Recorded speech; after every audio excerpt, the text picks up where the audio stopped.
Hey everybody, thanks for tuning in to the WCS Paddlesports YouTube channel. Today we're just going to be talking about the new 2019 Hobie Compass Duo. So while we were at Paddlesports Retailer in Oklahoma City a few weeks ago, we put this new boat through the motions, testing it for its kind of average cruising speed, seeing what we could get out of it for top speed, and testing the stability of it, which are, kind of the most frequent questions that get asked about a new kayak.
Alright, so there you go. That's kind of sums a lot of the questions up. There are a few things that are different about this boat from other tandems that I've tested, other pedal-driven kayaks that I've tested.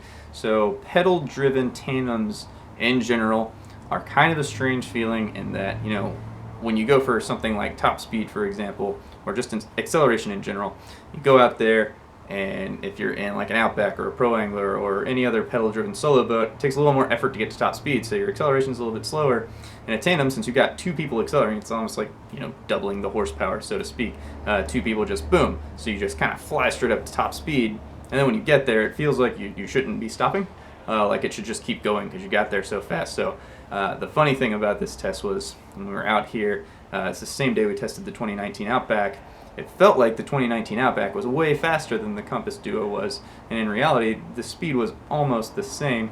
Now, as far as the stability goes, I was actually extremely impressed because generally, you've got boats like the Pro Angler 17 that it's designed to be so extremely stable that both people can stand up and walk around. You could probably even put a third person in there and have everyone walking around. It's like a big party barge at that point.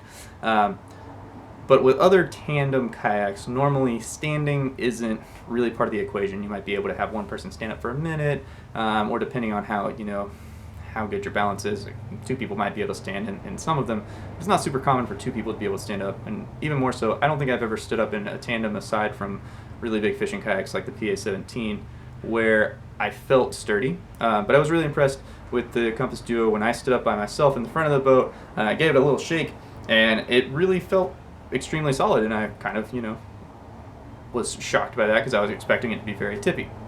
Now, when both of us in the boat stood up at the same time, it got a little bit weird because, two people are automatically going to do different things to stabilize themselves, and so I had to kind of counter what George in the back of the boat was doing. He had to kind of counter what I did. There was a little bit of squirreliness initially there when we both stood up, but still really impressive that we were both able to stand up and sit back down really easily without really feeling like we were going to tip over. All things considered, a pedal-driven Mirage kayak for $29.99 is pretty incredible when you consider that the previous starting point was the Hobie Outfitter, which I believe was $38.49. So you're dropping, almost $1,000 off the price. This year for the 2019 Standard Outback and for the Duo, they've added the mast step, which you probably saw at the beginning of the video, so you could put a sail in there. They've added some deeper molded-in handles for carrying the boats, so if you are a person who likes canoeing or enjoys going on tandem kayaks, or sometimes maybe wants to go solo and occasionally bring someone else along with you, this is a great boat for all of those scenarios. Thanks again for tuning in to WCS Paddlesports YouTube channel. If you enjoyed the video, be sure to like and subscribe. If you have any questions about the Hobie Compass Duo, new Outback, or any Hobie Kayak stuff in general, be sure to leave us a comment below. Thanks again for tuning in, everybody, and we'll see you on the water.